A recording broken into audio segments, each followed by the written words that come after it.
Hi, this is Paul. I made a video earlier this week about the Richmond, North of Richmond song by Oliver Anthony and talked about lament. And the whole time I was making that video, it's like, it's not the right word, it's not the right category. What this really is a protest song. And, where it has some similarities to country music, My Truck Died, My Dog Died, or the blues, it really is a protest song. And what's interesting is that protest music, of course, has a long and storied history. Protest music tends to emerge out of, let's say, marches and movements. And when people are actually together doing something, and then a protest song will arise. During the Vietnam War, of course, there were many protest songs that became very popular. Of course, there was the Crosby, Stills, Nash and Young song "Ohio" about the shooting that happened there, and but what's interesting is that that happened in a different time and a different place. That was sort of the time of mass media, and we're now living in the time of social media. Now, the song also, of course, has roots in folk music and in Appalachian music and in black blues about the company store and all of this. So this song trades on it, but now in the era of social media, it really grabs. I was so struck by the emotions that were coming up in the comments section to the video about Chad. Anger about Chad, and poor Chad had to make some explanation videos following up the video. And of course, Chad is no elite. Chad is a blue collar working man and a musician and a recovering alcoholic and all those things. And so Chad faces all the same struggles. But many of the comments that were left were about, well, basically, what about the struggle? And because government is getting more and more controlling, and that's true. Part of the difficulty with the growth of government and control is that we sort of take both sides with the government control thing. We sort of want the government to control some things that we want fixed, but then we want the government out of things that we want the government to stay out of. And the difficulty is that once government gets into something, it's really hard to get them out again. I see this with every time there's arguments about price gouging or all sorts of things. We want the government to intervene in this. Okay. But once the government intervenes in that, then there's all sorts of other things. For example, the chicken tax. I've been doing all this car research, and the chicken tax basically changed the reason why we can't have certain trucks that are common overseas. And what happens, especially during the time of you think about Billy Joel's Allentown song, sort of the collapse of the American industrial hegemony and the creation of the Rust Belt, and with sort of open, unfettered immigration, the loss of the competition for unskilled blue-collar American workers in various sectors of the economy. But everybody at the same time, you want cheap hamburgers and cheap gardeners in California and farm workers, and of course the immigrants often come here with a pretty hungry attitude and pretty determined work effort, and so they very quickly move into jobs that had been taken. I mean, the entire thing is enormously complicated.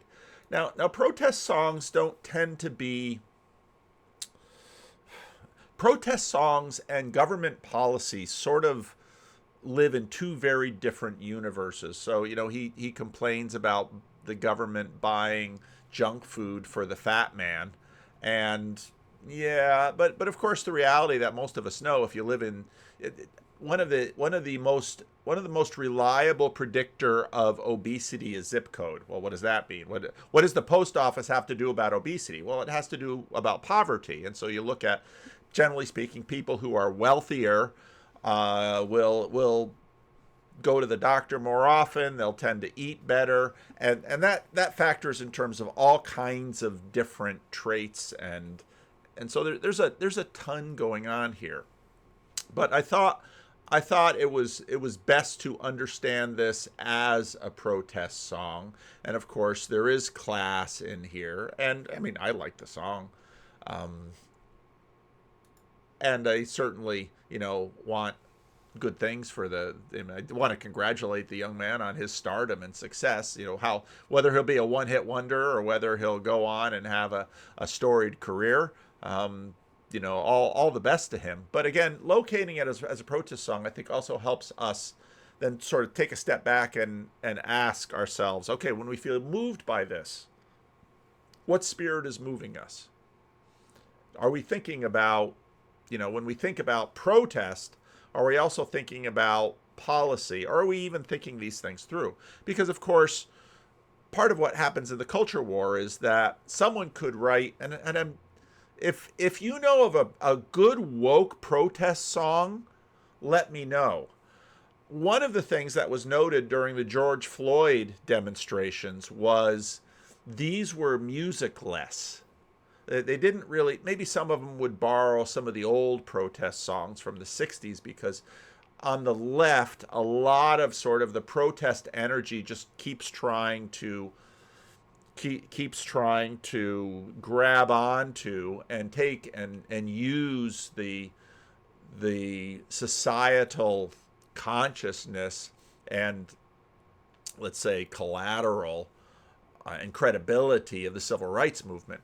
And I think this song sort of leverages the collateral and reputation of folk music and sort of sets things up that way. So I didn't want to talk a lot about this, but I wanted to put the idea of a protest song in here, and then when we think about the reaction we have to it, to think about, okay, so now I'm participating in this particular spirit that is sort of moving through the culture. And I'm not debating right or wrong. It's absolutely clear to me that a lot of what has happened in the American economy over the last 60 years has really hurt unskilled workers, tradespeople. If you're really good at a trade, you can run a good business, and then everybody complains about how expensive it is to hire a plumber or to have your bathroom remodeled or something of that nature. So on one hand, it's one thing to say, yeah, the average working Joe should get paid more, but then when the guy comes in with a quote to remodel your small bathroom for $25,000, you say, it's a small bathroom, $25,000. And maybe I'll try remodeling itself. And then, of course, it looks like, well, depending on your skill level, whatever it looks like. So, protest song. Think about this song in that, and think about this song, a protest song in the age of social media, and what that can teach us about how technology and this attention economy is playing into the creation of culture. And yeah, I find the whole thing fascinating. So yeah, leave a comment, let me know what you think.